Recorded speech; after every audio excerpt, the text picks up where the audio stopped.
Como ustedes saben, lo crudo y lo cocido tiene por característica la perspectiva y posibilidad que cada uno de sus miembros exponga sin ningún tipo de condicionamiento y con absoluta libertad en el enfoque que les parezca adecuado. Con esto hacemos un ejercicio muy caro a Voltaire, que decía que él tenía muchos opositores y era opuesto a muchos, pero daría la vida para que cada uno de esos opositores tuvieran el derecho de opinar lo que quisieran. Creo que acá llegamos en este ejemplo de hoy a una expresión máxima, porque tengo a mi derecha a uno de mis seres más queridos y entrañables, donde tenemos muchísimos puntos de coincidencia y también de divergencia política. Pero siguiendo a Voltaire, y lo digo de todo corazón y con amplia moralidad, yo estoy dispuesto a dar la vida para que él siga siendo libre como es y piense lo que piense de lo que quiera pensar. Pensábamos con Rodolfo que abordar a Mussolini no es sencillo, porque son esos seres, especialmente fuera de Italia, porque en Italia yo creo que hay mucha gente que lo respeta y lo quiere, y lo he visto y lo he comprobado, la gente humilde, los taxistas, y gente también intelectual. Pero en otros lados, fascismo también suele ser sinónimo de mala palabra u horrenda palabra. Pero tampoco es una ley absoluta. Y pensábamos que presentar al fascismo desde una concepción no hostil al fascismo es lo que habitualmente se hace en cualquier cantidad de obra que se trate. Siempre es alguien que habla del que va a hablar después. Aquí elegimos el camino inverso, un poco pensando en la teoría de los complementarios, que evidenció muy bien el maestro Delacroix en la Place de Fürstenberg, una vez que vio un carruaje que se desplegaba una capa violeta y había reflejos amarillos. Y ahí descubrió que el amarillo era más amarillo gracias al violeta y el violeta más violeta gracias al amarillo. Esto, por tanto, de los complementarios hace que Gramsci es más grande precisamente por haber tenido un antagónico como Mussolini. Y yo creo que Mussolini puso todas sus neuronas, que eran muchas y que funcionaban mucho, gracias a tener un contradictor de esta estirpe. Cuando a Gramsci lo detienen en el año 27, y se olvidan, por supuesto, los fueros parlamentarios, bueno, eso a mí no me mueve ninguna sensibilidad, porque los fueros parlamentarios terminan por ser un prejuicio, lo que importa es otra cosa en las revoluciones o en los proyectos. El fiscal Isgro dice: este cerebro no puede funcionar más. Es un peligro para Italia que Gramsci esté suelto. Quiere decir que había acabada conciencia de lo que era este intelectual, que tiene una vida muy extraña. Nace en un pueblo humildísimo de Sardeña, familia pobre. Al padre lo detienen por defraudación y purga más de 5 años en la cárcel. Tiene que trabajar de muy chico. Con todas esas adversidades empieza a formarse, empieza a leer. Y a esas adversidades le suman su característica física. Era una persona de bajísima estatura, hasta el punto que mucho más adelante, cuando estaba en la cárcel, lo encuentra un anarquista que lo quería conocer, lo ve llegar y dice: ese con 1,50 m va a ser Gramsci. Era Gramsci. Una cabeza formidable, de contenido y de continente, por una deformación que tuvo, una suerte de tuberculosis en la columna, que le afectaba a la columna, y después, más grande, tuvo, como dicen las vulgaridades, menos caspa de todo. Pero eso no le hizo perder una línea, una coherencia y un trabajo. Cuando tenía 20 años consigue una beca y va a Turín, quiere estudiar filología, es un alumno brillante. tiene notas distinguidísimas, pero tiene una amnesia cerebral que lo demora en los estudios y decide estudiar también arte y derecho. En la Facultad de Derecho conoce a Palmiro Togliatti y empiezan a trabajar intensamente en el Partido Socialista, donde existe una persona muy inteligente, muy capaz y un compañero que es Benito Mussolini. Los tres en el Partido Socialista y escriben en el diario Avanti. ¿Quién era el director? Benito Mussolini. Cuando se produce la Primera Guerra, 14-18, Italia tiene un temor de precipitarse a la guerra, especialmente la burguesía, y el Partido Socialista vota y se inclina por la neutralidad. Gramsci se niega a una neutralidad neutral y dice: la neutralidad sirve si agita la lucha de clases, si en esa neutralidad bregamos para que la clase obrera tome el poder. En cambio, Benito Mussolini dice: en un mundo donde todos están lanzados a sacarse los ojos, ¿nos vamos a quedar quietos? ¿Vamos a perder la condición italiana? De ninguna manera. Nada de neutralidad. Guerra. Consecuencia, lo echan del diario Avanti y él se separa del Partido Socialista. Gramsci sigue en el socialismo, pero luchando contra los socialistas, porque los considera tenues, negociadores, débiles, y por lo tanto llega un momento que ya no es posible seguir ahí, y en 1921, con Bordiga, un napolitano durísimo, fundan el Partido Socialista, Partido Comunista Internacional. Cuando uno ve PCI cree que es italiano, también es italiano, pero es el Internacional. ¿Por qué Internacional? Porque ya se había producido la gran revolución soviética de octubre o noviembre, según qué calendario utilicemos, y veía Gramsci allí la perspectiva de consolidar el ascenso de la clase obrera al poder internacionalmente. Se da cuenta y lo califica Marx, es el primer comunista que lo hace, como una persona que estuvo bombardeado por escrúpulos burgueses y que conserva en el materialismo histórico notables creaciones como la lucha de clases, la acumulación del capital, pero que tiene errores garrafales de tipo economicista, como creer que es inexorable que en el gran capitalismo se va a llegar al comunismo y que un país pobre no podía llegar nunca. Rusia demostró lo contrario. Un país muy pobre, mucho más atrasado que Alemania y que Inglaterra, que eran los países poderosos, y logra una revolución fuera de todo código y de todo libreto. Inmediatamente Gramsci observa que ese fenómeno es posible. ¿Y por qué es posible?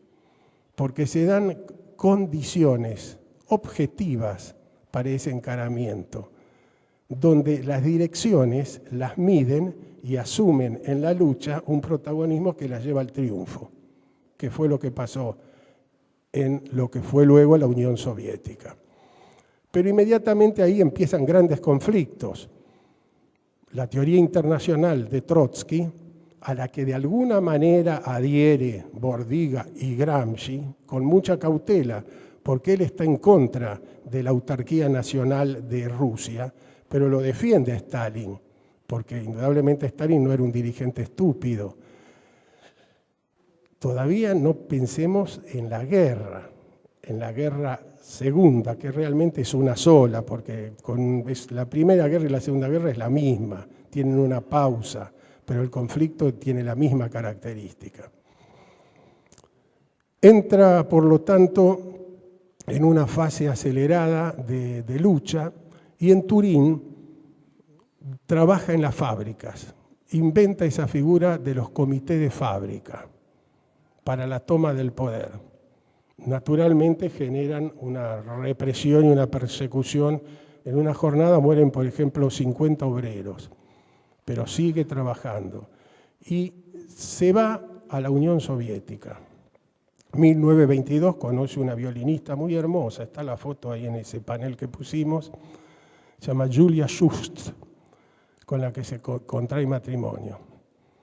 Y vuelve, y se pierde en el escenario algo interesantísimo que sucede en Italia, cuando Benito Mussolini, que ya había formado el partido fascista, ya de esto va a hablar Rodolfo, hace un gran emprendimiento que es una convocatoria popular y masiva que va confluyendo hacia Roma. La marcha sobre Roma de octubre de 22, que corona con el triunfo hasta el punto que el rey, Víctor Manuel III, le pide que forme gobierno y se transforma en primer ministro. Cuando estas cosas suceden, Gramsci dice: ¿cómo es posible esto? ¿Esto es una sonada directamente absurda? No, desde el momento que se produce no es absurda. Entonces empieza a analizar cuáles son los componentes de esta posibilidad y ve el rol del campesinado, el campesinado del sur meridional, donde ve tres figuras: los muy pobres, los jornaleros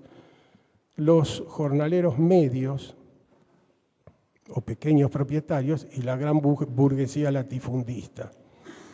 Naturalmente él dice, en la medida que no logremos que el segundo escaño se una con los campesinos, estamos perdidos. Ahí. Y con el norte industrial y rico pasa algo parecido. Clase obrera, mediana burguesía y gran burguesía. La pequeña burguesía rápidamente ve en Benito Mussolini un agente de cambio y de unificación. Logra un gran crecimiento. El primer diseño que hace Gramsci de Mussolini, y más que de Mussolini, del fascismo, es erróneo, porque él cree que terminaba enseguida, que eso no podía funcionar. Y el fascismo fue creciendo y mucho. Gramsci entra casi en desesperación porque la Unión Soviética, encerrada en sus problemas, no le presta ayuda al comunismo internacional. Él es diputado por Venecia, llega a la Cámara, porque en un principio sigue ciertas formas burguesas democráticas, digamos, en el primer fascismo, y él lo aprovecha como tribuna. En el año 1925 tiene lugar un extraordinario debate con dos titanes, como son Gramsci y Mussolini. ¿Por qué? Porque Mussolini manda un proyecto de ley en contra de la masonería, para que no pueda haber ni masonería ni logias ocultas. Y Gramsci dice, la masonería en este país, en el Parlamento, fue el partido de la burguesía. Absolutamente controlaba a la burguesía y por lo tanto al gobierno. Si el fascismo quiere prohibirlo, no es porque considere que la masonería está mal por algo íncito, sino porque quiere tomar y desplazar el poder de la masonería. Entonces toma la palabra Mussolini y le dice, ustedes en Rusia, ustedes, y está bien el ustedes, porque él como internacionalista se tenía que hacer cargo de Rusia, hicieron lo mismo, desplazando una clase por otra. Y Gramsci le contesta, pero usted no desplazó ninguna clase. Siempre está la misma clase que gobierna, ahora con otras banderas. Se refería a una burguesía incipiente. O sea, el análisis y crítica que hizo Gramsci fue siempre un análisis de clases. Interpretaba la lucha de clases. En eso se comportó como un marxista absolutamente ortodoxo, con una diferencia de la ortodoxia comunista, que él no era economicista determinista como lo era Engels. Creía que se podía trabajar en política porque la política era una ciencia autónoma y le da a la política un enfoque que los comunistas no le dieron y recién le reconocieron muy avanzado el siglo pasado. Con estas circunstancias llega un momento, muchos problemas en Italia con violencia, lo matan al diputado Matteotti, que era un brillante orador, se vengan los fascistas y matan se vengan los comunistas y matan a un diputado fascista, y en ese grado de virulencia actúan mucho los cuadristi, los batallones, los camisa negra, que no eran nene de pecho y actuaban con violencia, siguiendo el modelo clarísimo del modelo fascista del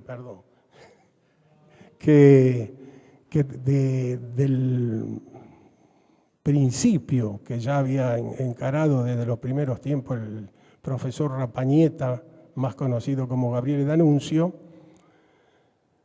y también el famoso, que lo pusimos aquí en el opúsculo, el fascículo del manifiesto futurista, que es también un manifiesto absolutamente fascista. Lucha, por lo tanto, hasta el punto que Mussolini da un paso más y dice, vamos a terminar con esta farsa de democracia, de las plutocracias, y vamos a asumir un solo partido, el Partido Nacional Fascista. Gramsci, desde ya que conspira, hace todo lo que hace un militante en contra de ese apoyo y termina con un proceso que lo lleva a la cárcel, a varias cárceles, por la que lo van haciendo desfilar, dice él, como un gusano que va perdiendo sus anillos, porque iba un preso al lado de otro, llegaban a Palermo, sacaban uno, ponían otro, una figura muy casi cinematográfica, con enfermedad a cuesta y todo, bueno, hasta que finalmente le dictan la sentencia, y la sentencia es a más de 20 años de prisión. Es ahí donde Igro dice esa famosa frase que les conté, este cerebro no puede pensar suelto. Está en la cárcel, primero está ahí amargado porque no tenía muchas posibilidades de expresarse, pero casi enseguida los dejan que escriban.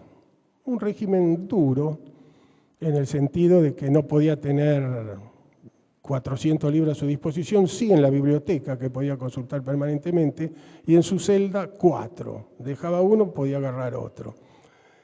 Y dice que va a escribir cuadernos, sí, cómo no, pero de a uno. Terminaba un cuaderno y lo dejaba. Y ahí empieza lo que creo que es una proeza fenomenal. El cuaderno di Carcere, con 32 volúmenes, que no son libros para escribir y editar, sino es como una suerte de pensamientos, de diarios, de reflexiones. A veces parecen artículos, a veces parecen análisis muy profundos. Es de muy difícil lectura por momentos y por otros es verdaderamente encantadoramente tiernos y humorísticos, porque no perdía el fino sentido de ironía, especialmente en otro tipo de cosas que hacía en la cárcel, que era su correspondencia.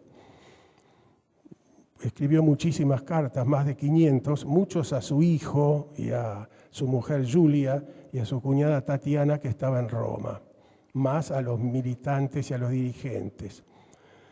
Por lo tanto, podemos decir que el régimen carcelario de Gramsci no fue una mazmorra de tortura infame, fue, como suele ser cualquier cárcel, desagradable, pero tuvo esa posibilidad, que fue una posibilidad notablemente ejercida, hasta el punto que creo que sin los cuadernos de la cárcel, hoy no estaríamos hablando de Gramsci. Eso formó como la suma teológica del marxismo moderno, los 32 cuadernos. Voy a apurarme un poco porque mi gran amigo tiene la palabra final. ¿Y qué pasó con estos cuadernos? Gramsci estaba muy enfermo y estaban guardados en la cárcel. Mussolini, mismo Mussolini, cuando se entera que está para morirse, bueno, dice, denle la libertad condicional y lo dejan salir. Lo dejan salir para internarse en una clínica, si no, no podía salir. Y la cuñada, con cierto ardid, Tatiana, hablando en sardo con un carcelero, logra rescatar estos cuadernos. Así se salvaron los cuadernos de la cárcel, que seguramente se hubieran perdido, no estaríamos hablando de Gramsci, estaría hablando de Rodolfo Solo ahora. Se muere al 7 días después de tener la libertad absoluta, muere. Lo entierran en el cementerio protestante. Y entra en el olvido. Se acuerdan los familiares, algunos dirigentes, pero Gramsci, ¿qué es eso? Hasta que empiezan a publicarse los cuadernos en distintas recopilaciones, y en el año 1975 Einaudi saca 6 volúmenes, donde toma los temas principales. Materialismo histórico y Benedetto Croce, la intelectualidad, porque el intelectual para Gramsci es fundamental. Continúa con el Risorgimento, que lo estudia muy bien y lo utiliza para explicar el ascenso del fascismo. Nicolás Maquiavelo, que junto con Sorel es uno de los estudios principales que hace del Príncipe, es extraordinariamente un aporte riquísimo del Príncipe. Y termina con literatura italiana, estudia muy bien a Pirandello, y finalmente con pasado y presente, donde hace distintos análisis, entre otros de la Iglesia Católica, que considera que es una pestilencia peor que el fascismo, nefasta para Gramsci, que todos los males de Italia están ahí, en la Iglesia Católica, a la que llama un Shylock moderno, con una ambición desmedida, y es el más sutil de los judíos, dice, porque lo único que saben hacer es apoderarse y dirigir todo. Justo cuando empieza a escribir Gramsci, se firman el Pacto de Letrán y los acuerdos de Letrán. ¿Para qué? Cuando se entera de eso, dice, esta es la culminación. Lo ideal se plasmó. Un movimiento siniestro para la óptica de Gramsci, como era la Iglesia Católica, con otro no menos siniestro, que es el fascismo. Dice, vamos de mal en peor. Sabemos lo que es el Pacto de Letrán, se forma el Estado Ciudad Vaticano con sus 44 hectáreas, renuncia a los estados pontificios, Roma, al mismo tiempo se permite que la Iglesia pueda brindar enseñanza católica y que los católicos se casen por bendición eclesiástica, que era suficiente con efectos civiles. Hoy en día, si miramos esos aspectos del Pacto de Letrán, no nos sorprende demasiado, y si yo lo miro desde afuera, digo que ahí Italia consiguió mucho, porque con el Risorgimento, por más que luchaban Garibaldi, no sé cuánto, Cavour y todo eso, Italia estaba todavía pendiente de lo que quería hacer el Vaticano. En cambio aquí desapareció la expresión que todos conocemos ahora, la sede y basta. Y después todas las otras influencias, pero nada más. ¿Tengo 5 minutos más? No quiero. Bueno, ¿ven lo que es la solidaridad? Me dio más tiempo. ¿Cuáles fueron en estos cuadernos los ejes centrales? Yo creo que descubrimientos sociológicos que hizo Gramsci. Hegemonía. Todos hablan del mundo de hegemonía. La derecha, el centro, la izquierda, en todos lados. Eso es un invento de Gramsci. ¿Y qué es la hegemonía? La hegemonía es la conjunción de fuerzas que maneja la burguesía no solamente en la infraestructura y la superestructura, en las fuerzas y relaciones de producción, sino también en los medios educativos, en la Iglesia nuevamente, y en los medios de divulgación, diarios principalmente, radios en aquella época, televisión diríamos ahora.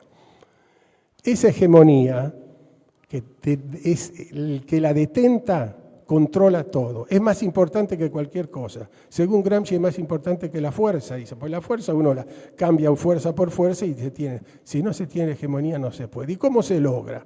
Antes que lo económico, los militantes del partido, se refería al suyo, al comunista, tienen que dominar con los intelectuales orgánicos que trabajen para esa causa, tienen que dominar todo, sin el cual no se llega al poder, que es muy difícil, pero mucho más difícil es mantenerlo. Concepto de hegemonía, concepto de intelectuales, concepto de partido político como eje de la revolución. Esos son los aportes centrales de Gramsci, que fueron tan variadamente interpretados que nosotros, si nos detenemos en los años 50, en pleno estalinismo y Palmiro Togliatti en Roma, era toda esa versión que conocimos del comunismo de aquel entonces, perfecto, todo en Moscú extraordinario, no pasaba nada, era la sociedad celestial. Bueno, ese marxismo en el año 60 pasó al olvido. Empezó una concepción cuestionadora, un ayornamiento del marxismo. Nosotros vimos en Italia el llamado eurocomunismo, que no es muy satisfactorio hablar de eurocomunismo. Después, en los años 70, en el nacionalismo popular.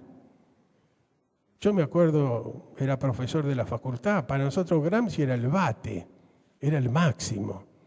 Y agitábamos todo lo que agitamos en aquellos años con Gramsci a la cabeza. ¿Vos sabías eso? No. ¿Pero te lo imaginabas? Yo estaba en otro lado. Y después, en el 80, con la socialdemocracia. Y después del 80, no sé. Ahora acaban de salir los dos últimos libros de ese maravilloso historiador, que hay enorme coincidencia académica de que es uno de los titanes de la historia, Erich Hobsbawm. ¿Qué dice Hobsbawm? Es el pensador más importante de Occidente del siglo pasado, se refería a Antonio Gramsci. Y hoy, ¿qué rol juega? Es un misterio. Pero yo estuve el otro día en la Facultad de Filosofía, donde quiero hacer un doctorado, y me recibieron con los brazos abiertos cuando hablé de don Antonio.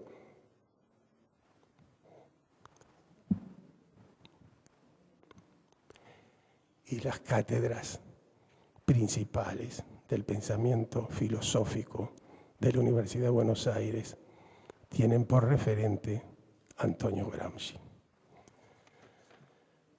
Voy a terminar, si me permite mi gran amigo, leyendo una parte de un poema que escribió Pier Paolo Pasolini en el año 1960. Él fue al cementerio protestante donde están las cenizas de Gramsci y escribió un poema de 6 cantos. Voy a leer, no soy ni poeta ni mucho menos, pero me parece una hermosa poesía. Voy a leer el canto cuarto. Dice: el escándalo de contradecirme, de estar contigo y contra ti, contigo en el corazón, a la luz contra ti, en las oscuras vísceras de mi paterno estado traidor, en el pensamiento, en una sombra de acción, me sea él aferrado en el calor de los instintos de la estética pasión, atraído por una vida proletaria anterior a ti, es para mí una religión. Su alegría, no su milenaria lucha, su naturaleza, no su conciencia, es la fuerza originaria. El hombre que en el acto se ha perdido, que da a la ebriedad de la nostalgia una luz poética y más no sé decir, que no sea justo, pero no sincero, abstracto amor, no profunda simpatía. Como los pobres, pobre me aferro como ellos a humillarme, esperanzas como ellos por vivir hecho cada día. Pero en la desolada condición mía de desheredado, yo poseo, y es la más exultante de las posesiones burguesas, el estado más absoluto, pero como yo poseo la historia, esta me posee, me ha dominado. Pero ¿para qué sirve la luz? Finalmente, quería recomendarles algunos filmes, porque no tenemos ninguna película donde aparezca Gramsci más de una brevísima secuencia documental de 2 o 3 segundos y en un segundo plano en Moscú. Entonces no podemos recurrir directamente a figuras de Gramsci. Sí, lo abordaron muchos cineastas y hay una película que se las recomiendo muy buena, se llama Lino del Fra, que se llama Gramsci, Los días de la cárcel. Es excelente y rigurosamente histórica. Para ver el ambiente es fundamental ver Padre Padrone, de los hermanos Taviani, que como ustedes saben, filmada en Sardegna, y en Cuaderno di Carcere hay muchísimas evocaciones de Sardegna que uno está viendo la película. Ese sufrimiento, esa dureza, ese rigor de los campesinos. También es muy importante ver Rosa Luxemburgo, esa enorme militante espartaquiana, anarquista como el doctor Bogado y como yo, que murió en 1919 asesinada por un grupo alemán, pero que Gramsci conocía sus textos. Es una gran luchadora y tenían mucho parecido en el enfoque político. Y finalmente, si quieren ver cómo se movía la sociedad industrial y las luchas de los obreros, es imperdible Y Compagni de Monicelli, con Marcello Mastroianni. Querido Rudolf, muchas gracias. Y como dijo Voltaire, lo único que importa es que conserves tu pensamiento como vos querés conservarlo.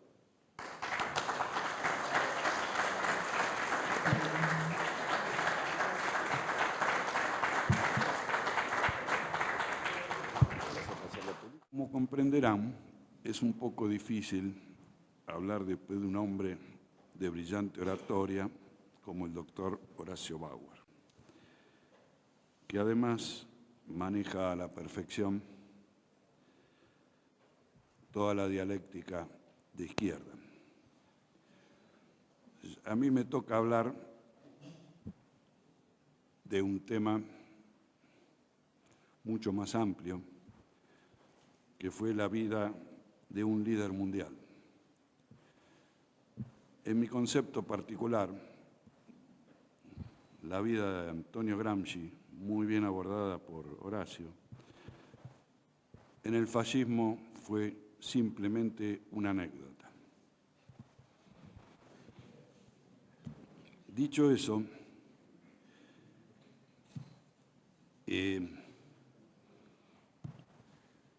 quisiera aclarar respecto al fascículo que repartieron que el tema que abordé yo lamentablemente no pudo ser impreso con las últimas variantes porque entregué tarde el trabajo y que tampoco estoy de acuerdo con el canciller nuestro, el doctor paraguayo, que publicó una foto realmente denigrante de Gabriele D'Annunzio, un gran literato mundial. Dicho eso, arranco. Benito Mussolini. Había nacido en un pueblo de la Romaña este hombre que hoy quiero recordar. Fuerte y sanguíneo como su tierra, fue bersaglieri en la Gran Guerra, fue herido y se llenó de honor, pues tenía la patria en el corazón. Volvió convencido de poder salvar a su Italia del caos principal, pobreza y anarquía hasta entonces. Y él juzgó que era la hora de adelantarse y poder guiar a quienes tenían ansiedad de poder regenerar esta tierra tan querida por los italianos. los de ayer, de hoy y de mañana. Marchó sobre Roma y fue el duce condottiero, de raza, faro de luz. Puso manos a la obra e inició el trabajo de renovación, de fe y de decoro. Fundó ciudades, secó pantanos, protegió a madres y niños, hizo colonias e institutos que aún hoy son reconocidos. Plasmó una juventud sana y limpia que esperaba algo de la vida. No era un dios y quizás habrá tenido equivocaciones confiándose en el astuto aliado. Era puro y de buena fe, como quien cree en su patria. Quería hacer de Italia una nación que despertase respeto y admiración, pero fue traicionado, fue deshonrado y su cuerpo martirizado. La muerte infame que le infligieron bastó para rescatarlo. No era un dios, y lo decimos juntos, con voz grave y fuerte, como un trueno. No era un dios, era un hombre. Era hijo de Alessandro Mussolini, herrero, anarquista, socialista, y de Rosa Martoni, católica, maestra de escuela en Predapio. Nació el 29 de julio de 1883 en Dovia di Predapio y fue bautizado bajo el nombre de Benito Amílcare Andrea. Benito por Benito Juárez, revolucionario mexicano. Amílcare por Capiani, que combatió junto a Garibaldi en 1862 en la batalla de Aspromonte. Y Andrea por Costa, líder en 1874, un líder internacionalista en el alzamiento de Bolonia. Tuvo dos hermanos, Arnaldo, cuyo nombre se origina en Arnaldo de Brescia, monje revolucionario del siglo XII, fallecido a los 47 años, y una mujer, Edvige. Niño díscolo, comenzó sus estudios en un internado en Faenza de la congregación salesiana, de donde fue expulsado. Continuó sus estudios en la escuela José Carducci de Forlì, de profesores laicos. Egresó a los 18 años, alumno brillante, especialmente en historia, geografía y literatura romana. Fue maestra de escuela en Gualtieri, Emilia, cerca de Parma. Emigró a Suiza en busca de los anarquistas y socialistas suizos y otras nacionalidades, y escapando a la leva. Permaneció 2 años recalando en Zúrich, Friburgo, Basilea. Trabajó como albañil, ayudante de carpintero, recolector de frutas. En 1904 era una figura conocida en el movimiento socialista suizo. Fue juzgado en Forlì como desertor y condenado, luego amnistiado. En noviembre de 1904 retornó a Italia y se enroló en el ejército durante 21 meses. El estudiante díscolo, el periodista y vagabundo fueron sustituidos por un soldado obediente y eficiente. En 1906 fue nuevamente maestro de escuela en Tolmeso y luego profesor en Oneglio, en la Riviera. En 1910 comienza su convivencia con Raquel Eguidi, también de Predapio. No hubo boda, ni civil ni religiosa. En septiembre de 1910 nace su primera hija, Eda, luego esposa del conde Ciano, traidor. Se nutrió de las lecturas de Marx, Engels y Bebel. Prefería a los anarquistas rusos Bakunin y Kropotkin y al anarcosindicalista francés Georges Sorel. Por añadidura leyó a Platón, Aristóteles, Dante, Maquiavelo, Vilfredo Pareto y Nietzsche. En 1910 fue designado director del diario socialista Avanti. Dirigía también el periódico La Lotta di Classe. Sus artículos hablaban de la lucha de clases contra el nacionalismo y la guerra. El 28 de junio de 1914, el archiduque Franz Ferdinand, disculpen que sea rápido, pero hay hechos históricos que hay que pasarlo y tendríamos que estar 3 días, heredero del trono austríaco, y su esposa son asesinados en Sarajevo. Continuaba con su propaganda antibelicista en Avanti. En noviembre de 1914 cambió radicalmente de postura, renunciando como director de Avanti, diciendo con Horacio, que fue expulsado, y el 15-11 del 14 fundó el periódico Il Popolo d'Italia. Desde allí apoyó a los republicanos en la intervención italiana en la guerra. Fue acusado de traidor por los socialistas y de ser sobornado por los franceses. La Primera Guerra Mundial dividió al movimiento socialista en todos los países de Europa, sobre todo en Italia. Lo acusaban de ser financiado por Francia y Bélgica. Lógico que fue así. Lenin también fue financiado por Alemania en su ascenso al comunismo en Rusia, pero no era en aras de vender sus ideologías, sino en aras de lograr lo que ellos pensaban que tenían que lograr, que era el poder. Así que ahí podemos comparar a Mussolini con Lenin. En mayo de 1915, Italia declara la guerra a Austria, y luego Alemania, Turquía y Bulgaria. En agosto de 1815 fue destinado al 11 Regimiento de Bersaglieri en el frente de Udine, con el rango de cabo. Ahí recibe una noticia que lo sorprende. Su amante, Ida Dalser, le comunica que había nacido Benito Albino, hijo de Mussolini, a quien reconoció. Eso le provoca una alteración en su psiquis y entonces recurre inmediatamente a Raquel y decide contraer matrimonio legal. Y se produce el primer nacimiento de su hijo Vittorio. Luego fue promovido a lo que en el ejército inglés equivale a sargento primero, que en Italia es caporal mayor. Fue herido en combate varias veces. Vamos a omitir la Primera Guerra Mundial. En noviembre de 1918 se firma el armisticio con Austria, luego de la gloriosa batalla para los italianos de Vittorio Veneto.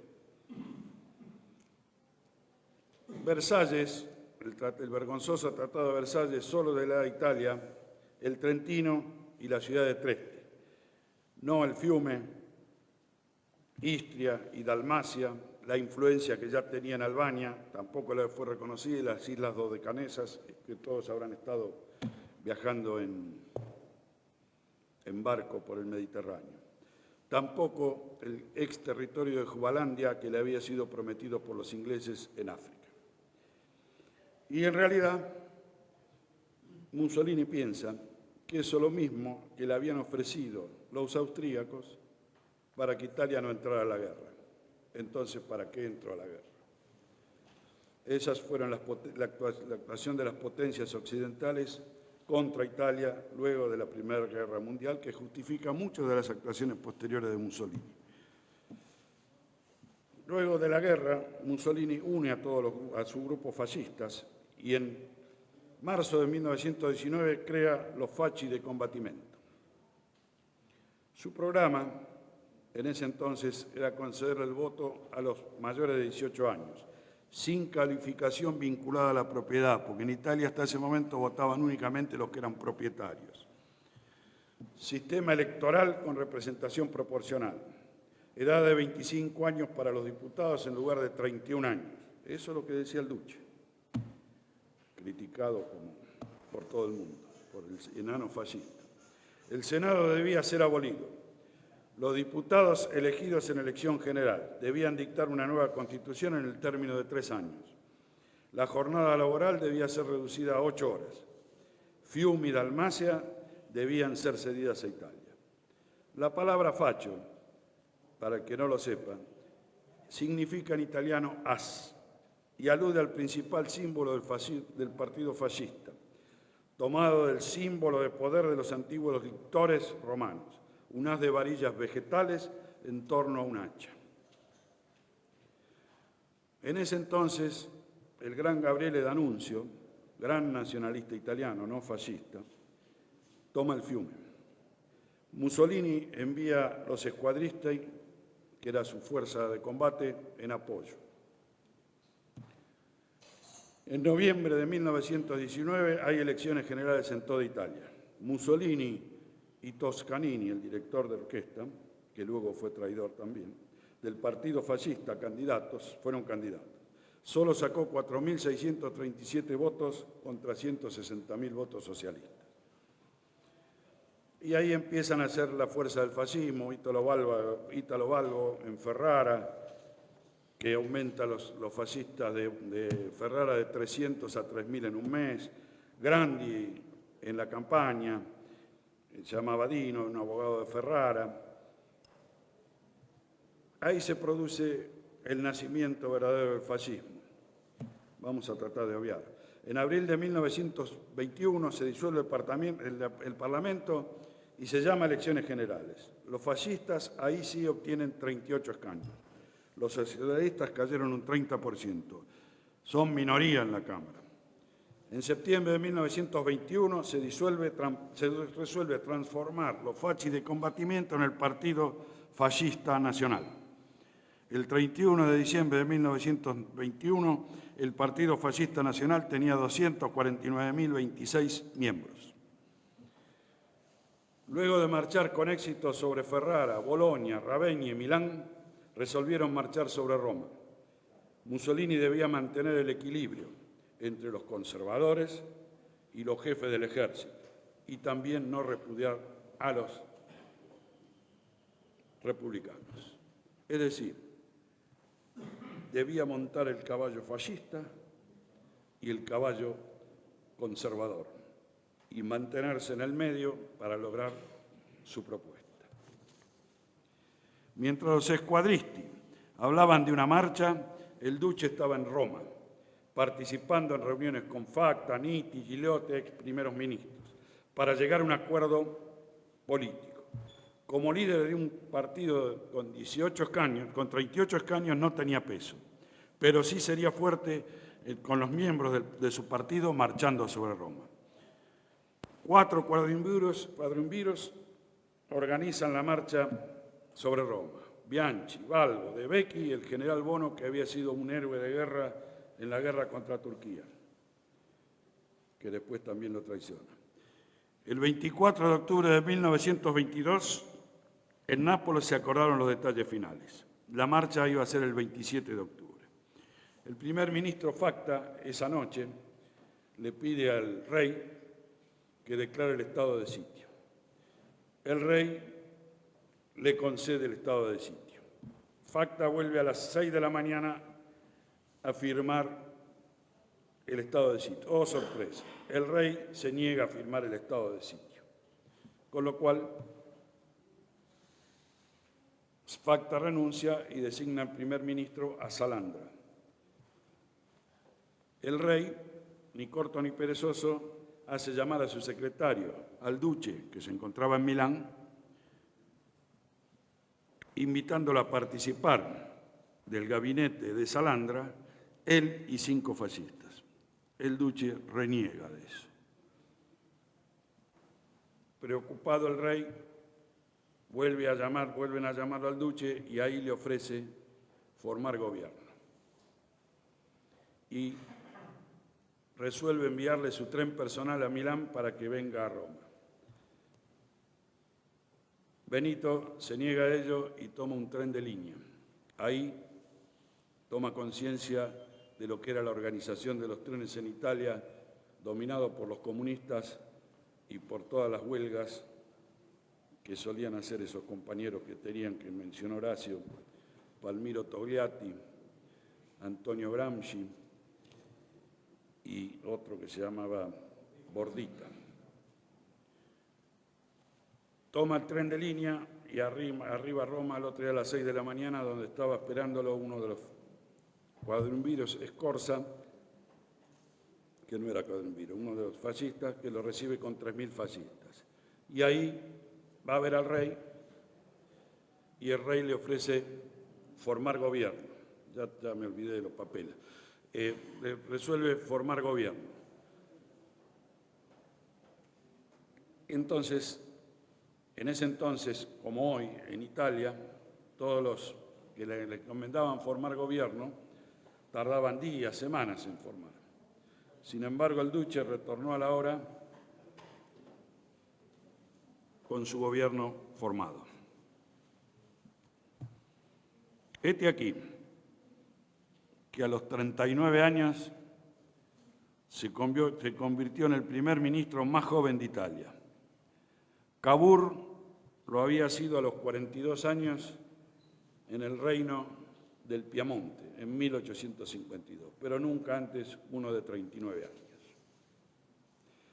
Asumió también las carteras de Interior y Asuntos Exteriores. Los otros 14 miembros, solo 3 eran fascistas. Había 3 republicanos, 2 del Partido Católico, un nacionalista y un liberal. Y evacúa Roma con los 50.000 fascistas que habían marchado sobre Roma en solo 48 horas. Son pequeños logros. La Cámara le confió poderes extraordinarios para llevar a cabo reformas en finanzas, burocracia estatal, ejército y educación. Fue el odio a los rojos lo que unió al resto de la nación detrás de Mussolini. Esa es la realidad, les guste o no les guste a los comunistas. El 30 de diciembre de 1922 ordenó el arresto de Amadeo Bordita, de Antonio Gramsci y de todos los miembros del Comité Ejecutivo del Partido Comunista, con excepción de los 2 que eran diputados. La detención de Gramsci cuando va preso es posterior. Mantuvo muy buenas relaciones con los sindicatos socialistas que después se fueron transformando en fascistas. Él quería conseguir el fiume porque no lo había logrado D'Annunzio. Inició negociaciones con el gobierno yugoslavo que no prosperaron. Se reunió con los griegos por la Dodecanesa, tampoco llegó a nada. Ocurre un incidente fronterizo entre Albania y Grecia, donde son matados 5 italianos que iban como observadores, para establecer el límite definitivo entre Albania y Croacia. Lanza un ultimátum contra Grecia, pidiendo que haya disculpas públicas, que la Marina griega salude a la bandera italiana, que los asesinos fueran arrestados en 5 días y se le aplicara la pena de muerte, y una indemnización de 50 millones de liras. Aceptaron todos salvo la pena de muerte, basándose en que no tenían tiempo que la justicia la aplicaran, y los 50 millones. El 31 de agosto, discúlpenme porque esos son hechos importantes, qué sé yo, si les interesa y si no, tiro todo al diablo. El 31 de agosto la Marina italiana ocupa Corfú, no como un acto de guerra, sino para que se cumplan las exigencias. No aceptó la participación de la Liga de las Naciones y luego Grecia aceptó todas las condiciones y él abandona Corfú. Ni los socialistas los comunistas se atrevieron a criticarlo. Yugoslavia comprobó que con el duce no se embromaba. Entonces, en enero de 1924, se dio el fiume y los griegos nunca más hablaron de las Dodecanesas, permanecieron bajo el protectorado italiano. Luego de estos éxitos diplomáticos, la Cámara votó la nueva ley electoral en elecciones en abril de 1924. El fascismo obtuvo el 66,3% de los electores y obtuvieron 225 escaños. Controlaban 376 de los 535 escaños. Entre socialistas y comunistas lograron el 15,9%, 56 escaños. Digan después que Mussolini subió al poder por la fuerza. El 31 de mayo de 1924, el diputado Matteotti atacó con virulencia el modo en que se habían celebrado las elecciones. El 10 de junio fue celebrado por 5 hombres, fue secuestrado por 5 hombres y su cuerpo fue encontrado el 16 de agosto, 2 meses después enterrado, a 20 kilómetros de Roma. Las pesquisas policiales demostraron que había sido asesinado por 5 fascistas: Dumini, Volpi, Poverón, Viola y Malacría. También Filippelli, que era el dueño del auto que lo secuestró. Inaldo, director de un periódico fascista. Dumini manifestó haber seguido instrucciones de Rossi y Giovanni Marinelli, miembro del Gran Consejo Fascista, ambos del entorno personal de Mussolini, y eso produce una gran conmoción. Ahí renuncia del general de Bono y Aldo Finzi, que era secretario de Interior, judío, para que hablen después de las persecuciones raciales de Mussolini. Aldo Finzi era judío. En junio de 1925, para ser más preciso el 3, Mussolini habló ante la Cámara de Diputados y asumió personalmente la culpa. Marinelli, antes de ser fusilado en Dongo, el 29 de abril de 1945, aclara que el duce no sabía nada del atentado contra Matteotti, que había sido planeado por él exclusivamente, a pesar de que él había asumido. En 1925 nombra secretario del Partido Fascista a Farinacci, y ese mismo día cae enfermo de una úlcera estomacal. Él era ascético, de costumbres muy llanas, comía velozmente, en 10 minutos almorzaba, no tomaba bebidas alcohólicas, salvo en los actos oficiales, pero sí le gustaban los placeres sexuales como cualquier ser humano. Por eso es que ha tenido una pléyade de amantes, entre ellos Margarita Sarafati, también judía. Sufrió varios atentados, en noviembre de 1925, en septiembre de 1926, en octubre de 1926, todos por anarcosocialistas o comunistas. Uno de ellos, Anteo Zamboni, en octubre de 1926, fue linchado por la multitud luego del atentado. Prohibió el idioma alemán en el Trentino, en el Alto Adige, lo que le provocó problemas con Alemania, con Austria y con los mismos italianos germanoparlantes del norte. Por supuesto, los partidos socialistas y comunistas apoyaban a los alemanes. Hitler no apoyó la causa de los alemanes en el Tirol del Sur, que en ese momento surgía en Alemania. En 1926, mediante una ley, consagró a los sindicatos fascistas como las únicas, eso le va a interesar a Juan, como las únicas organizaciones autorizadas a representar los intereses de los trabajadores. En noviembre de 1926, la democracia parlamentaria había sido destruida en Italia. Destruyó la mafia.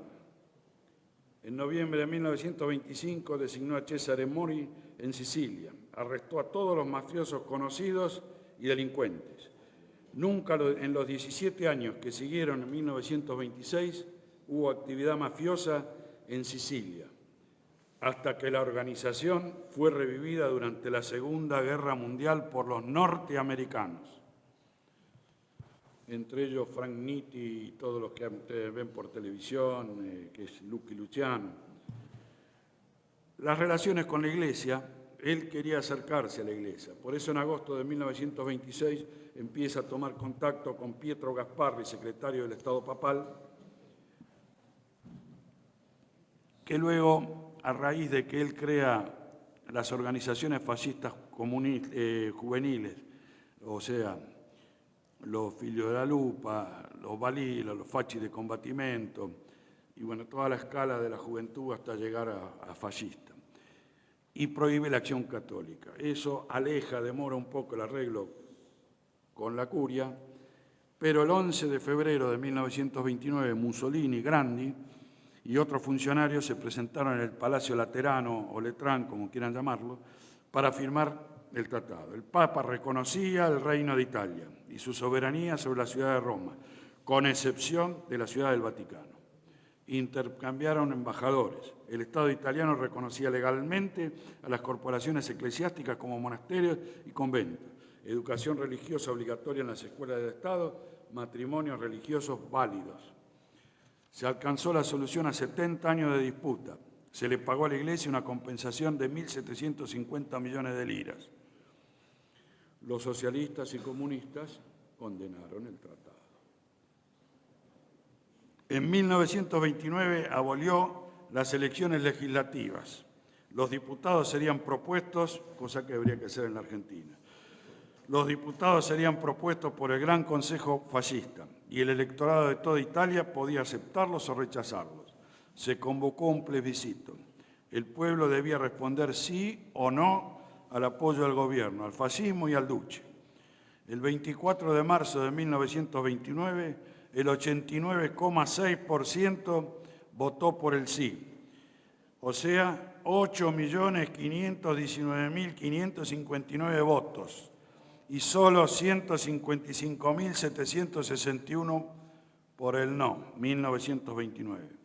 La Italia fascista, con sus plebiscitos, su estado de partido único, su censura a la prensa y el encarcelamiento de los opositores públicos, era indudablemente una dictadura. No se trataba de un Estado totalitario como la Alemania nazi o la Unión Soviética que gobernó Stalin. Hay una paradoja en la cuestión, ya que fueron Mussolini y sus ideólogos fascistas que inventaron la palabra totalitario. En 1923, para describir al Estado de la Italia fascista, a diferencia de las democracias y todos los regímenes previos, el Estado fascista era totalitario, porque exigía la devoción y la entrega total de todos sus ciudadanos, pero era más benigno que el de Alemania nazi y la Rusia stalinista o las monarquías despóticas de los siglos XVI y XVII. Se parecía mucho más a la Rusia zarista del siglo XIX, al de Austria de Metternich, al de Francia de Napoleón I o Napoleón III. Bueno, voy a obviar un montón de cosas. Todos los diputados comunistas de la Cámara fueron arrestados, junto con todos los dirigentes comunistas, menos Palmiro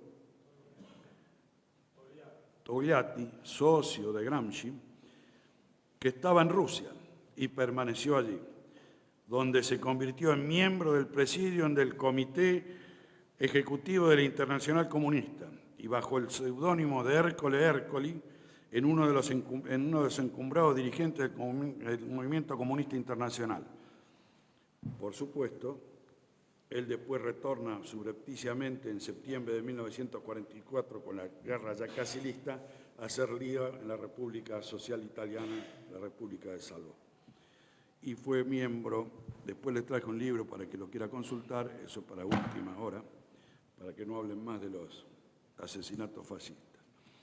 El principal teórico comunista, Antonio Gramsci, que también era diputado en la Cámara, fue detenido en el Montecitorio el 6 de noviembre de 1926 y enjuiciado en Roma en mayo de 1928 con otros 7 comunistas. Fueron acusados de conspiración por incitar a la guerra civil y al odio de clases. Gramsci fue condenado el 4 de junio a 20 años, 4 meses y 5 días de prisión. Gramsci estaba tan mal de salud, pero Mussolini rechazó todas las peticiones de amnistía. Con el tiempo se le otorgó prisión domiciliaria y luego fue trasladado a una clínica donde murió en abril de 1937. En prisión se le permitió escribir cartas y libros, como había hecho Mussolini cuando estuvo preso en 1911-1912. Los escritos de Gramsci fueron una contribución importante a la filosofía marxista-comunista. Hubo un aspecto importante al que se le dio mayor importancia y este fue la educación y el adoctrinamiento de la juventud. Bueno, vamos a pasar todo esto. Su primer ministro de Economía, de Educación, reconocido mundialmente, fue el profesor Gentile, luego asesinado por los partisanos comunistas en 1943 en Florencia. Y también redactó el plan de estudio, la elaboración del Pacto Fundamental y aparte creó la Enciclopedia Italiana. Las ideas de la educación las pasamos por alto. Vamos a pasar. Indudablemente se trataba de una educación que inculpaba desde los niños la adoración al Duce y a su régimen, así como tanto al rey, a Italia y a Roma. Dado que el régimen fascista se inmiscuía comparativamente poco en la libertad académica e intelectual, casi todos los intelectuales estaban dispuestos a adherir al fascismo y luego seguir como antes en su tarea intelectual y creativa. En 1931, una ley exigió a todos los profesores universitarios que prestaran un juramento de lealtad al fascismo. Esta era la interferencia más directa con la libertad académica que se había producido hasta entonces. Pero solo 11 de los 1.200 profesores que había en Italia se negaron a prestar el juramento. Uno de ellos era Arturo Toscanini, antiguo colega de Mussolini en el Partido Fascista en las elecciones generales de 1919. En cuanto a la mayoría de la población, el fascismo no se inmiscuyó demasiado en la vida económica y cotidiana. La clase media baja, los obreros encontraron con que la comida y algunos lujos menores se podían comprar a precios razonables en los comercios y mercados, y que de vez en cuando podían llevar a sus familias a cenar a los restaurantes populares y a las funciones nocturnas de los cines. Todos apreciaban el hecho de que Mussolini había logrado que los trenes fueran puntuales. Mussolini había logrado que los trenes marcharan a horario porque había desterrado las huelgas y otras prácticas perturbadoras del orden que emprendían los sindicatos ferroviarios. El régimen fascista procuró al pueblo algunos beneficios concretos. La organización fascista Dopo Lavoro, después del trabajo, ofrecía al italiano común, fuese obrero industrial, campesino o empleado de banco, de la clase media-baja, actividades deportivas y recreativas, y oportunidades que la mayoría de ellos nunca antes había disfrutado. Todos los niños del movimiento juvenil fascista tenían asegurado un mes de vacaciones de verano gratuita. En la Italia de posguerra nadie se ocupó de que los niños gozaran de algo parecido. Los sindicatos de clase fueron sustituidos por un sistema corporativo dirigido por miembros del partido. La Carta del Laboro, promulgada en 1927, expresaba el deseo de subordinar los intereses de los trabajadores al progreso económico de la nación. La mayoría de los años de la era fascista fueron de éxitos, de realizaciones significantes. La vuelta a la normalidad, la recuperación productiva de la industria privada, en adelante exenta del temor a insurrecciones o reformas con beneficios garantidos, hasta fiscalmente, y favorecida a menudo subvencionada por el Estado.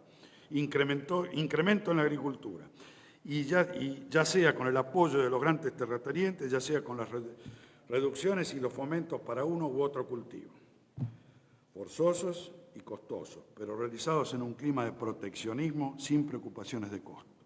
La deflación y la incorporación de la lira a las monedas internacionales apreciadas, disposiciones sociales antiguas en otros países, pero apreciables en Italia. Todo un fervor de obras, iniciativas y realizaciones.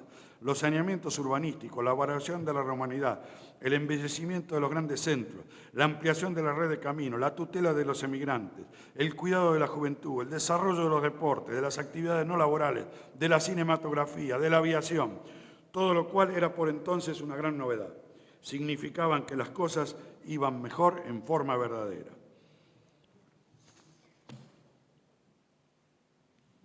Abolió el 1 de mayo, celebrado por los socialistas en todo el mundo, desde que fuera proclamado por la Segunda Internacional en 1889.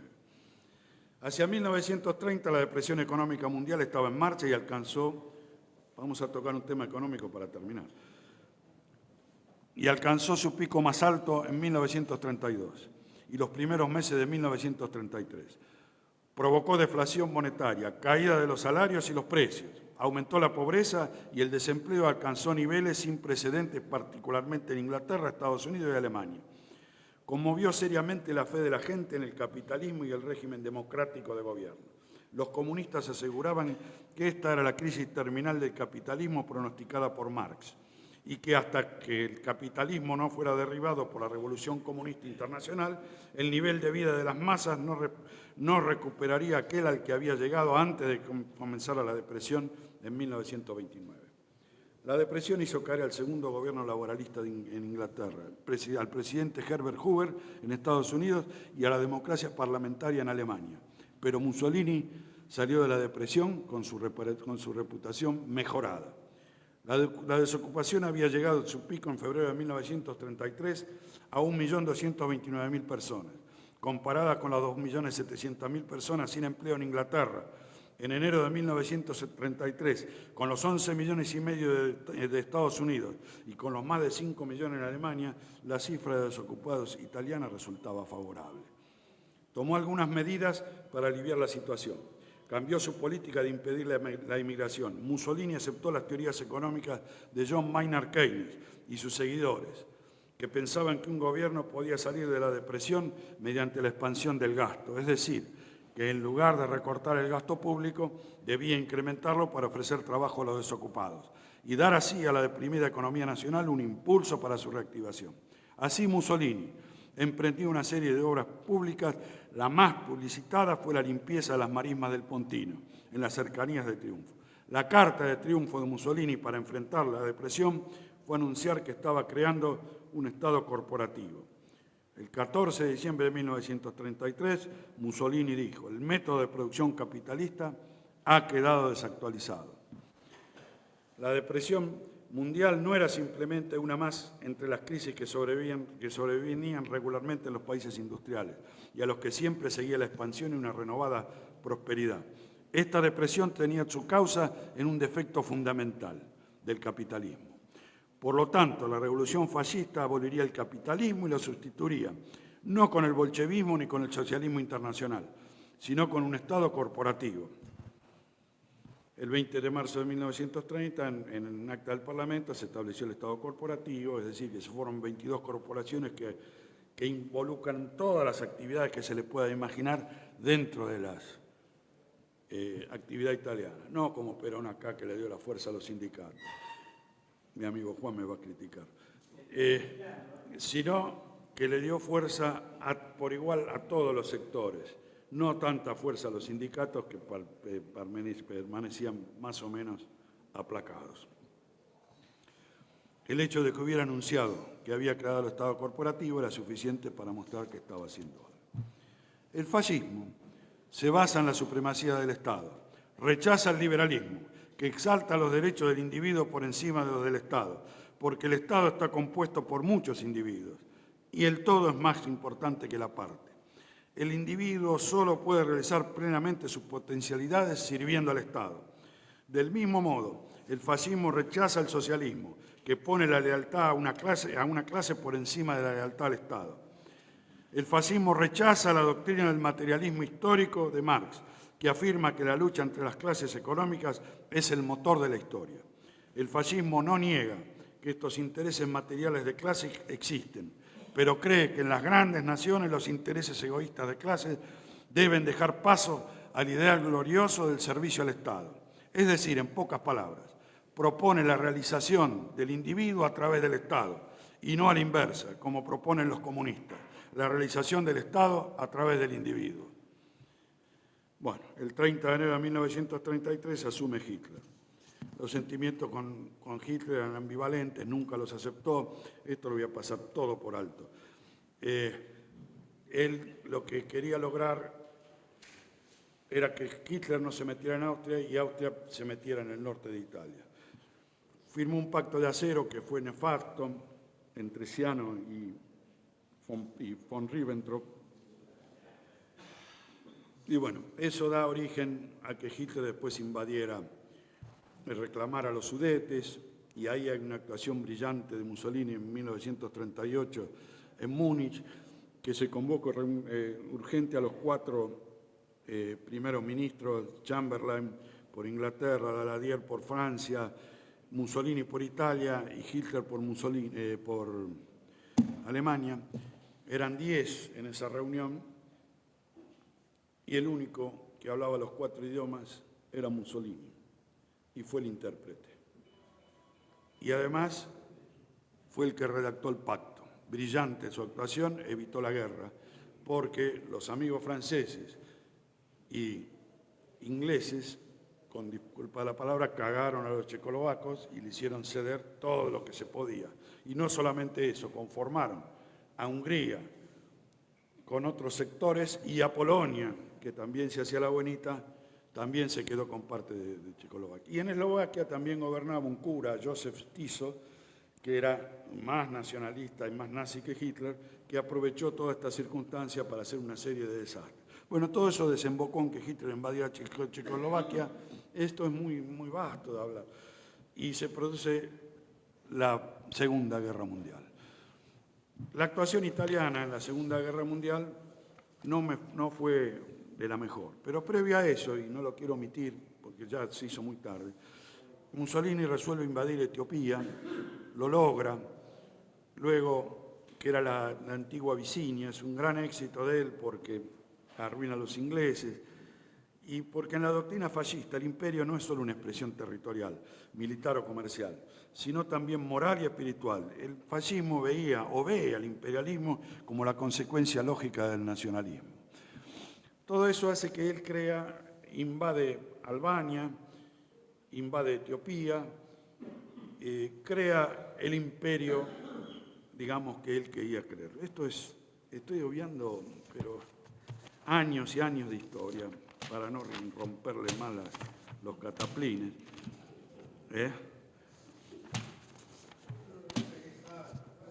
¿Qué? No, porque ya todos tienen cara de ganas de morfar.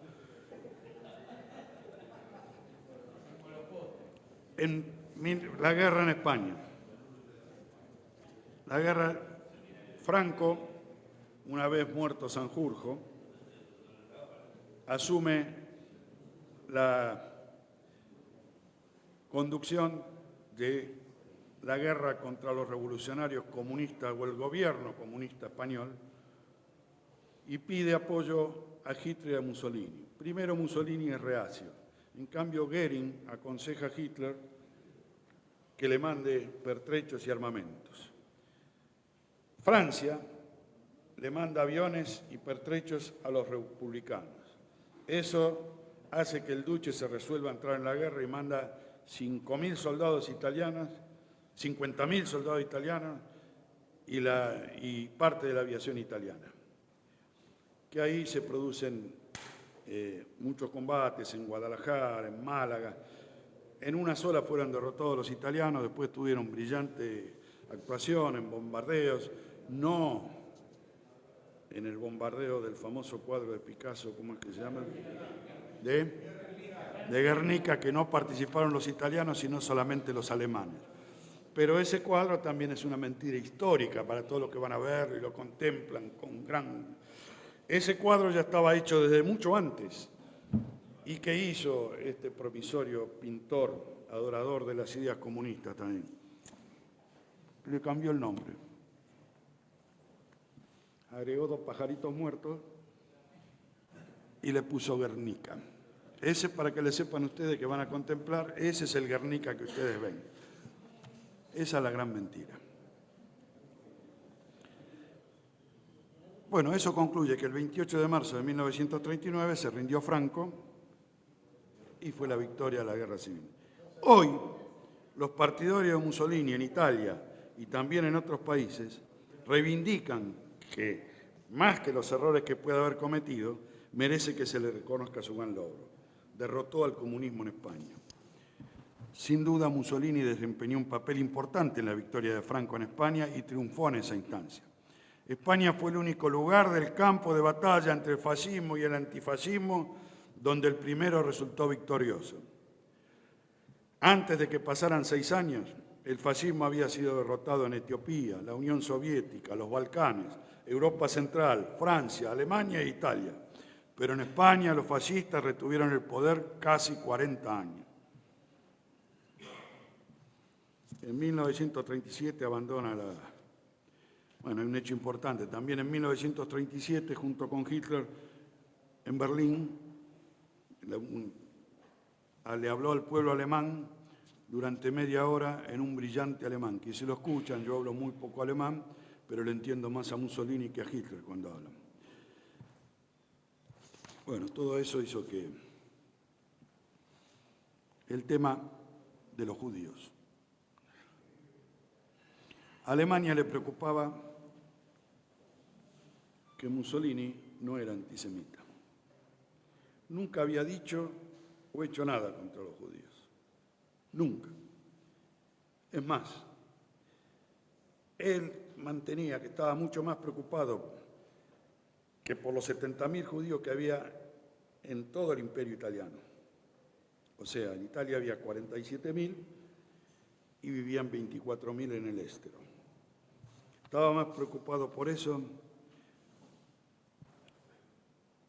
que por los judíos, ya que tenía que convencer a los italianos de la supremacía de la raza blanca sobre la negra.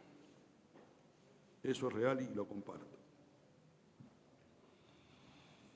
En 1938 se produce el Anschluss, Austria y Alemania.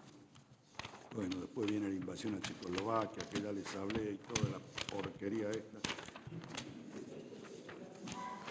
Me hicieron escribir como un loco, mi amigo Horacio.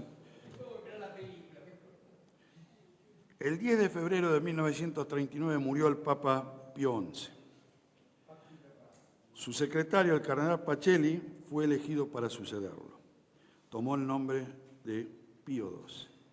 Pío XI, gran papa, había elogiado a Mussolini por su intervención contra los rojos en la Guerra Civil Española, pero había condenado públicamente las leyes raciales.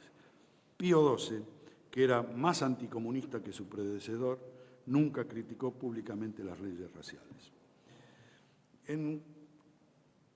En conjunto, el partido fascista, con Farinacci a la cabeza, quiere que se dicten las leyes raciales. ¿En qué consistieron las leyes raciales en Italia? En que cualquier persona que fuera, obviamente, hijo de padre y madre judía, era considerado judío. No así el hijo de matrimonios mixtos, salvo que adoptaran la religión judía.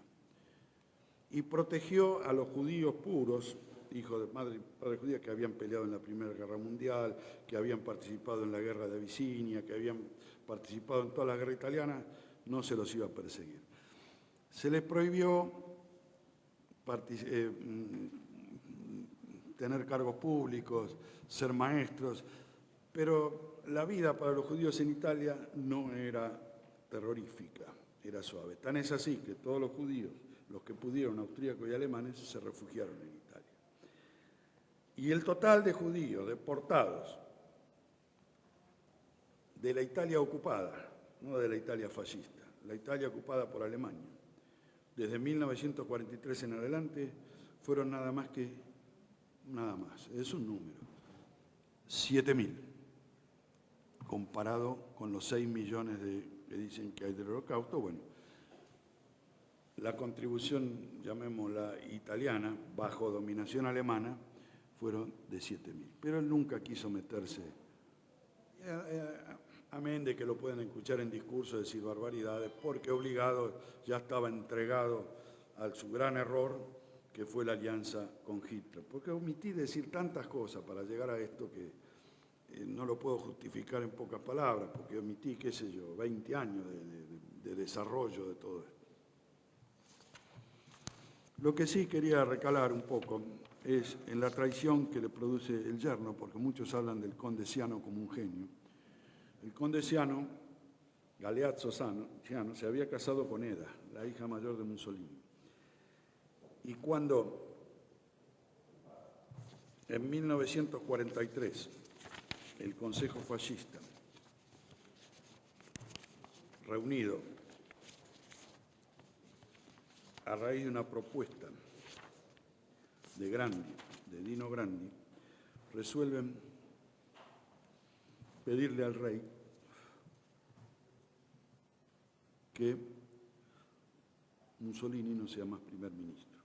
Pocas palabras, se lo resumo, no fue tan así, pero una resolución extensa.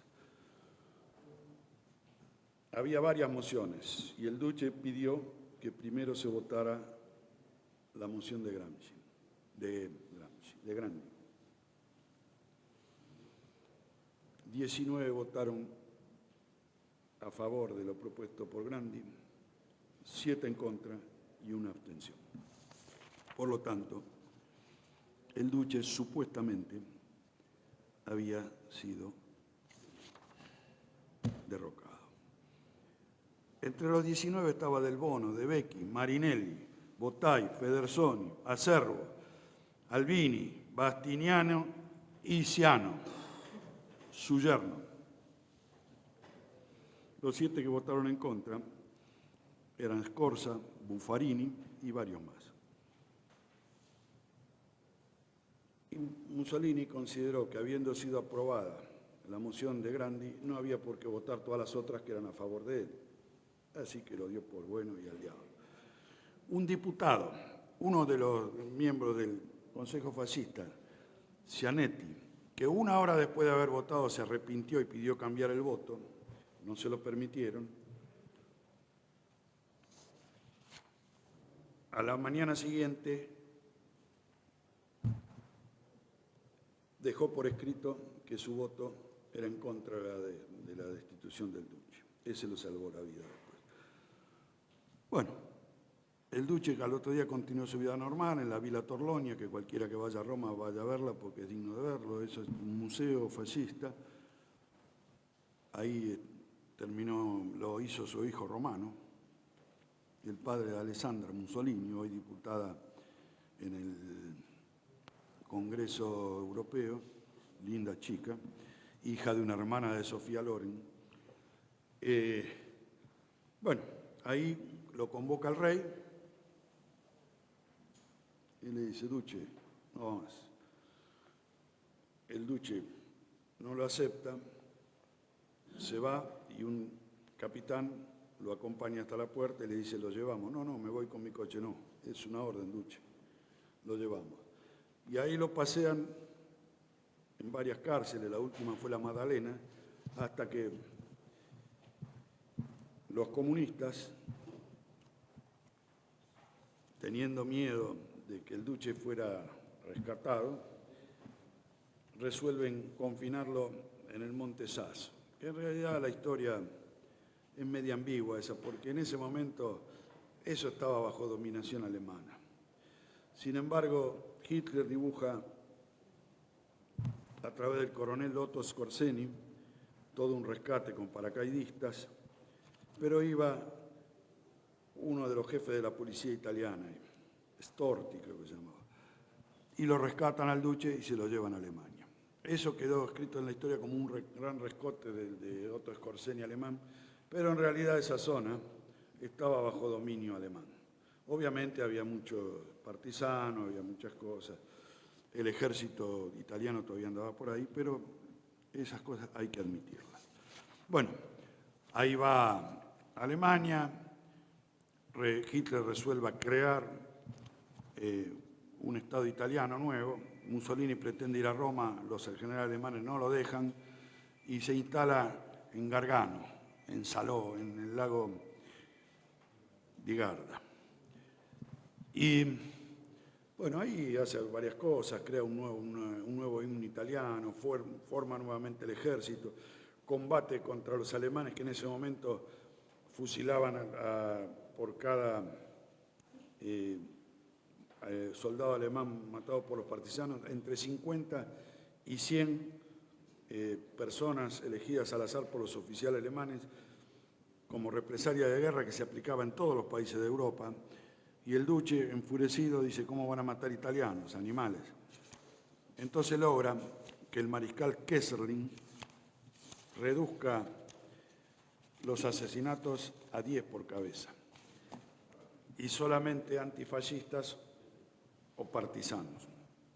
Y tan es así que de ahí nace el tema de las fosas ardeatinas, que matan a 10 en lugar de a 50 por cabeza. Y este aquí que mira a quién fusilan en las fosas ardeatinas. Hechos que nadie conoce de la historia. Si quiere, yo tengo 3 días para hablar de esto. A Aldo Finzi, que había sido ministro judío de Mussolini. Y como primero mataron a los ladrones, a toda la porquería que habían dando vuelta por Roma, ¿qué le quedaba? ¿A los judíos o a los alemanes? Agarraron a los judíos. Entre ellos, ¿a quién agarraron? Al pobre Finzi. Y adentro Finzi lo liquidaron también. Bueno, en todo esto crearon un tribunal especial para juzgar a los traidores. Los traidores eran los que habían votado en contra de Mussolini y lo destituyeron. Obviamente entre ellos estaba Ciani del Bono y todos esos que mencioné. Fueron condenados a la muerte.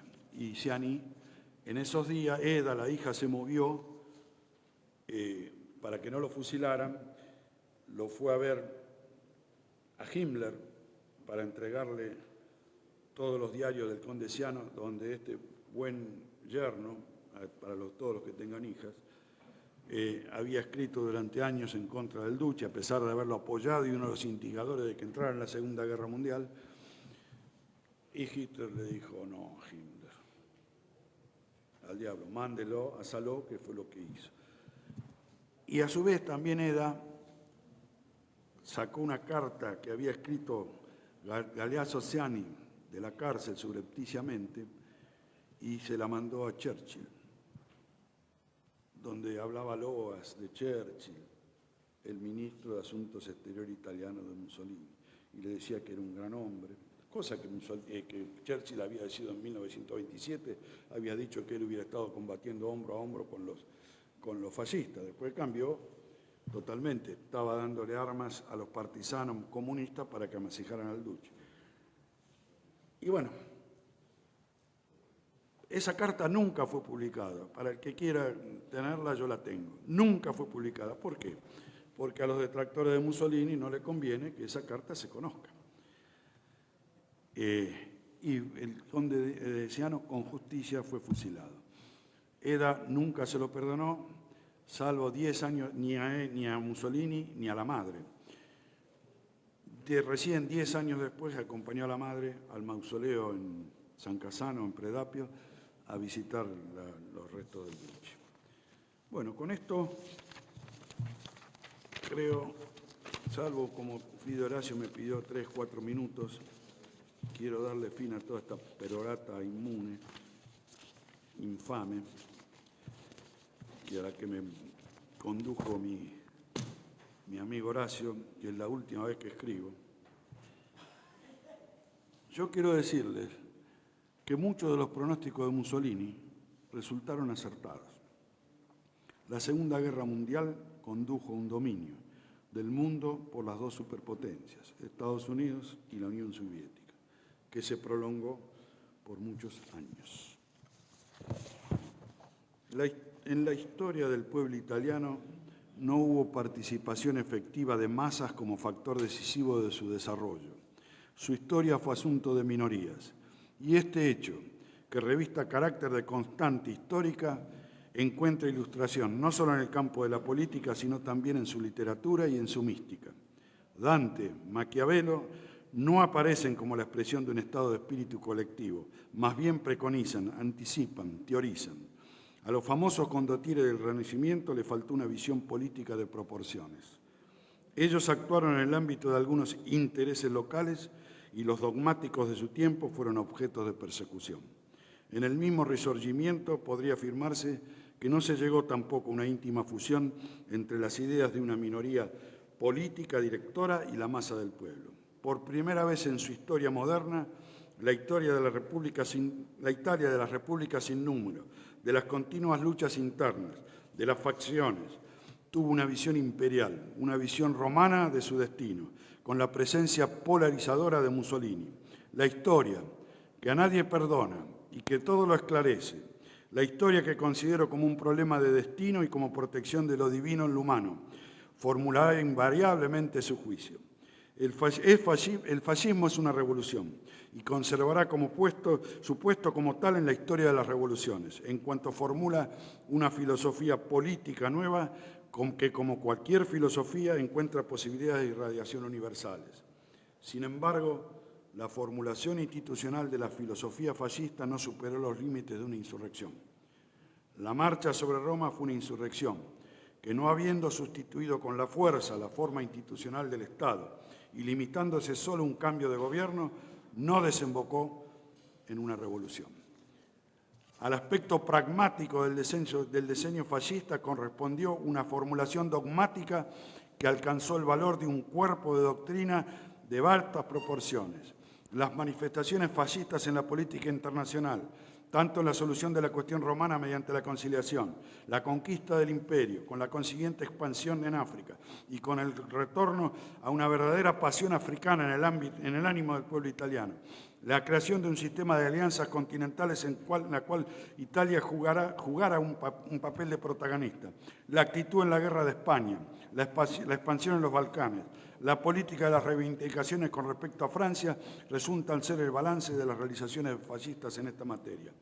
Una gran parte de los franceses del tiempo de Napoleón y algunos de nuestro tiempo lo condenaron como hombre nefasto, que por haber intentado realizar sus sueños desmesurados de dominación, llevó a la muerte a millones de franceses. También su obra en el campo político fue negada. El imperio fue considerado una paradoja anacrónica en la historia de Francia. Pasaron los años. Las alas del tiempo se extendieron sobre los duelos y las pasiones. Francia ha vivido y está viviendo todavía en la luz de la tradición napoleónica. Los 20 años napoleónicos son un hecho indisolublemente asociado a la conciencia nacional francesa. Quizás también en Italia ocurrirá otro tanto. El diseño que va de la conciliación al final de la Guerra de España, el diseño que colocó de un solo golpe a Italia en el nivel de los grandes imperios, el diseño fascista, durante el cual todos los italianos, diseminados por todas las partes de la tierra, pudieron llevar la frente alta y proclamarse, sin enrojecer, italianos. Este diseño exaltará el orgullo de las generaciones que vendrán. 356.000 mártires fascistas fueron masacrados una vez finalizada la guerra, entre 1945 y 1948. El principal de todas esas muertes fue Palmiro Togliatti, alias Ercoli, y compañero de andanzas en el Partido Comunista de otro predicador de la violencia y la muerte en años anteriores, Antonio Gramsci. De ello la historia no dice nada.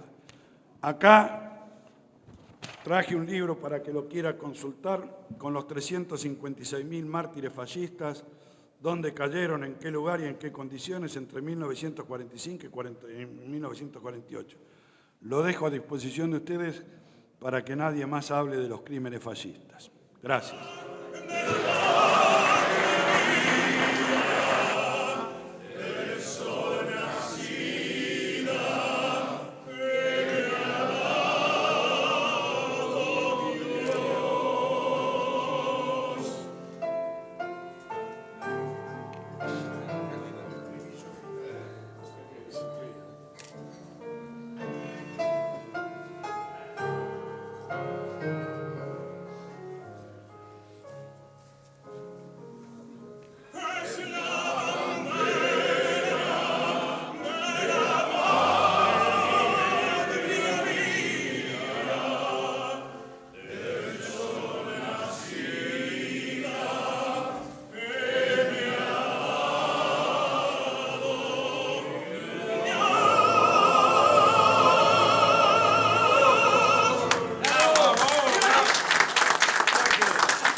A noi